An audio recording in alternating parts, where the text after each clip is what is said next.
Hi YouTube, I'm back with another video. This video is basically about me when I was being molested as a younger child till I got older. Okay, so I'm gonna get straight into the video. I'm not even gonna waste no time.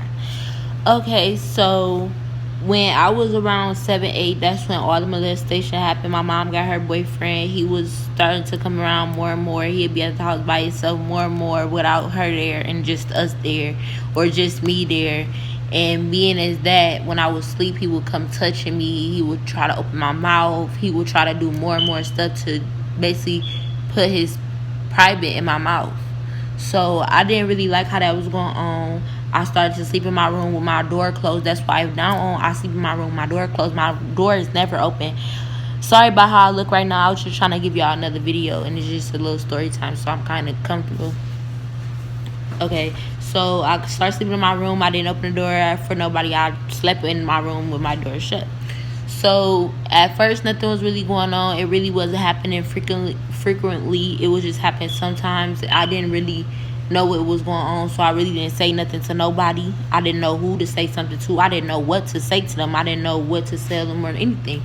So a couple years go by. When we had moved, he was still turning around doing the same thing. At this point, I had maybe months later, after living there for so long, and then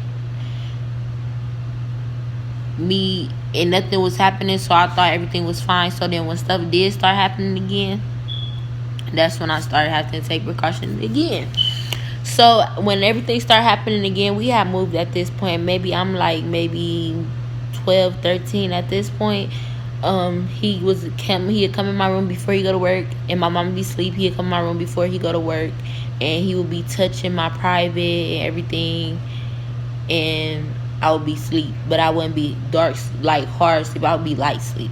So after a couple times of it happening, I ended up waking up one of the times, and I woke up like my whole body just lifted up in shock, and he was like, go back to sleep, it's okay, everything. It was dark in the room. He like, go back to sleep, it's okay.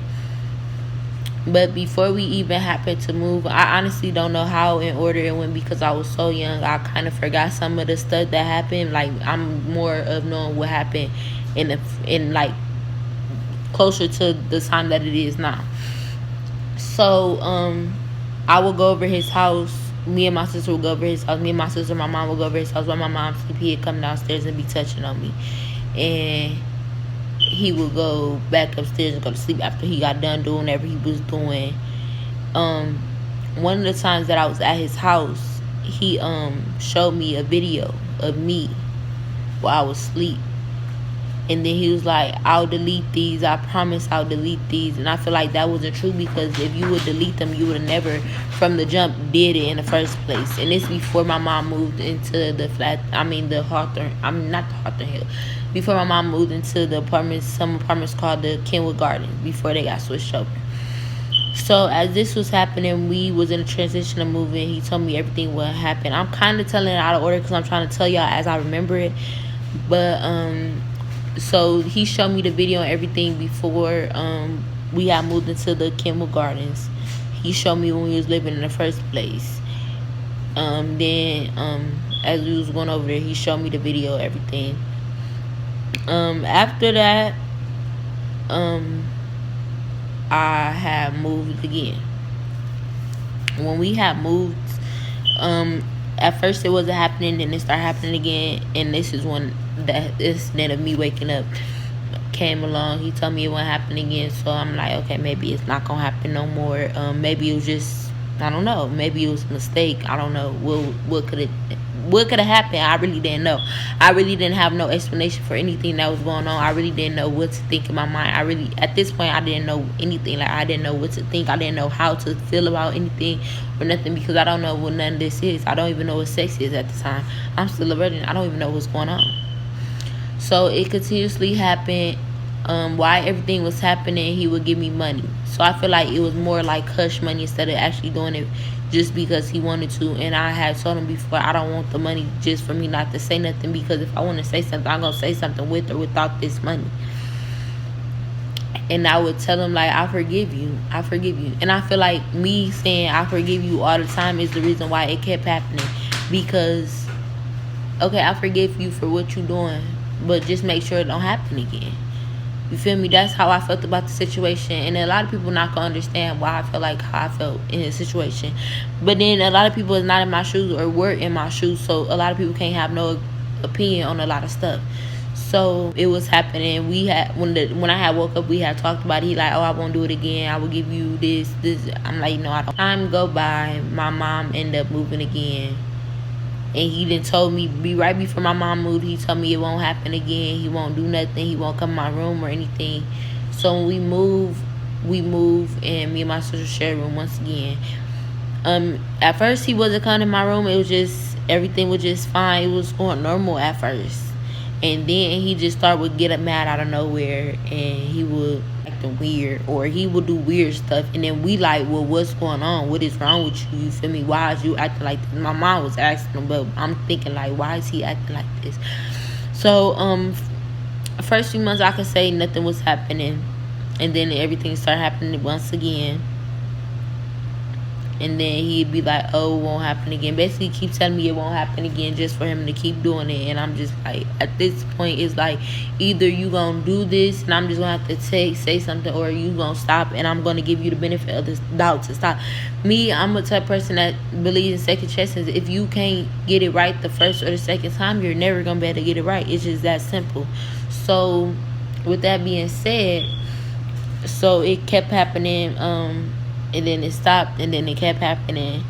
So when I had moved to Perrysburg with him, yeah, y'all gonna be like, well, why would you move to Perrysburg with him? Why would you move with him?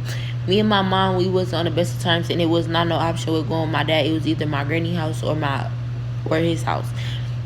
I didn't want to stay with my granny because I felt like I was in prison. You can't hold a child captive. That's not right. You just don't do that to kids, period. You don't treat them like they in prison. Like, if you want them to be in jail and send them to jail, don't do that to them. And that was just making it worse. I was getting depressed as everything was happening. I was getting depressed. I was trying to commit suicide. I was doing a lot because I did not know what to do. I did not want to make everybody else unhappy for me to be happy. I didn't know what to do. I didn't know who to tell. I didn't know who to go to. I mean, yeah, I told people that I knew for a fact that would never ever be able to know who it is. Like, I would tell people, so like the people I told, I know that they would never figure out who it was. I didn't tell nobody that was close. I didn't tell nobody that was like family or anything. I didn't tell nobody like that. But so after that, some people knew at this point. People knew. It just happened to be one time before I had moved to Perrysburg. I'm gonna tell y'all how everything happened in Perrysburg. But before I had moved to Perrysburg, my boyfriend had came over, and my mom boyfriend just happened to come at 4 in the morning. So then I'm confused, like, why are you here? You're supposed to be at work. Why are you here? And I felt like he was there because he wanted to touch me. And it just happened that my boyfriend was there, so it's just like, okay, that's right on time, that's cool. My boyfriend knew exactly what happened with him and everything. My boyfriend did not like him at all. Even though he never met him, he knew that's who that was. So after he left, he asked me like, well, is that the person that was doing that? Yeah, that's the person. And then he was getting mad or whatever. So, okay, moving on. He basically didn't say nothing, but then he was like, I'm not gonna say nothing. But then making it seem like, oh, well, if I don't say nothing, then you ought to do this. And I didn't feel that. So I'd rather for you to get me in trouble that you already doing than just make me suffer and get molested and everything like that. So we move on from that part. I had moved in with him, and I moved in with him because me and my mom had got into it real bad. As I was living there, he had got into some type of trouble to where he couldn't smoke at no times. He couldn't have no weed in his system or no drugs or anything in his system at all. So I would be so I was already smoking, so I would be smoking in the basement, and then he'd come down there. He'd basically roll the weed up for me. Then he'd come down there, give me the blunt, and then be like, oh, well, you could smoke this. And basically, so he could basically inhale it without inhaling it. So it wouldn't be in his system, but it was in his system. So when that started to happen, I would get in weed comas. And the weed coma type thing that I would get in is like, my body would be froze. Like, it'd be stuck. Like, I know what's going on, but my body is stuck. Like, I can't say nothing. I can't move. I can't do nothing. Like, my body is stuck. So when this started to happen, he would start to rape me. And I would tell him, like, no, I don't like this. I don't want this. Like, I would have enough energy to say, no, stop. Like, no, I don't want this. I don't like this. Stop doing this. And it would drive me crazy. Like, it would drive me up off the walls. Like, it got to the point to where, like, I'm crying myself to sleep because I don't want to be here. I'm here with somebody that's doing this to me. I don't want to be here.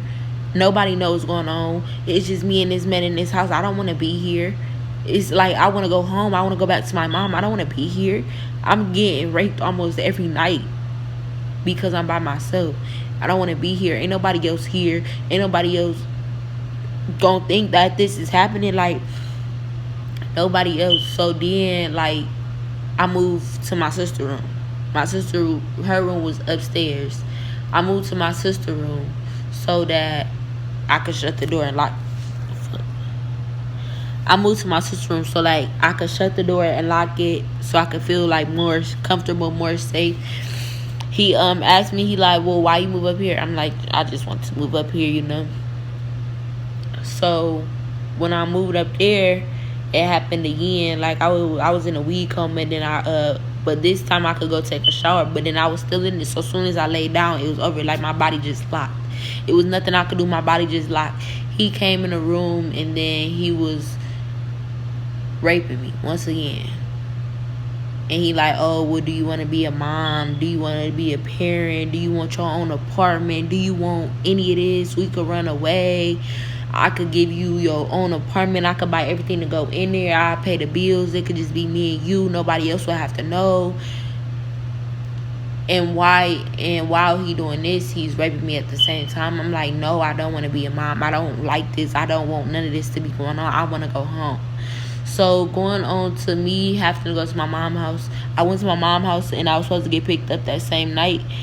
And I wasn't picked up that same night, so the next day I had to go to school, and I had to wear my sister's clothes. So that made me even more mad. I'm like, no, I don't want to wear my sister's clothes. At this point, I'm going to a public school, so they don't wear uniform. So I'm like, I don't want to go. You feel me? I don't want. Okay, and then she and then she started yelling at me, talking about, well, if you was doing this, if you was acting like this, and da da da. So then I tell her, well, if you were a real parent, you would have not even let half of the stuff go on that was going on. You would be aware of everything that's going on or whatever. She like, so what is you saying, Luke? She like, so what is you saying, he touched you? I'm like, yeah. She said, so he touching your private and da da da. She basically kept asking me questions. We gonna make this story a little shorter because the story could be a lot longer, but I'm not trying. She basically asked me, well, will this happen, da da da. Basically asked me over and over again. I'm like, yep, this happened. Yep. And I'm like really not trying to explain it, because my thing is, it's not more of it that I can explain to tell you that he's doing this, that he's molesting me, that he's raping me. So she called him, she asked him or whatever. He like, Naya, you for real, this is my freedom you're messing with and everything like that. And he's basically making it seem like I'm lying. So at this point, me, when I get mad, I don't know really how to take my anger. So the first thing I think of is punch something. I punched the wall because I'm mad. At this point he's at our house, and he basically like, Naya, is you serious, da da da. I'm like, well, we basically should tell her. Alright, so then she like, well, my mom like, well, I'll find out one way or other. I'm just gonna go downtown. Y'all about to take a lie detector test. So I'm putting my shoes on. I'm like, why can't you just tell her so to get this over with? Because I've never been the type of person that's like, oh, well, let's put this man in jail. Because I'm not like that. If I say I forgive you, I forgive you. Period. I don't have no reason to take away your freedom unless you're trying to make it seem like something that's not. And that's how I was. I wasn't trying to take away his freedom. I was just trying to get that whole situation out of my life. I don't want this situation in my life. I don't want this around me no more. I don't want to be around it no more. I don't want to do nothing. So he finally admitted that he did. I didn't go to school that day. I was crying for him a long time because I'm like, well, it's my fault that he did this. It's my fault that this happened. It's my fault that happened. And then once people found out, a lot of people like, why didn't you say nothing? It's not as easy as people make it seem. It's not something, oh, well, oh, this person molested me. This person raping me. It's not that easy. It's like, I went through depression, I went through suicidal thoughts, I went through all that before I could even tell my mom. So therefore I feel like when people be like, oh, why didn't you tell us? That was me.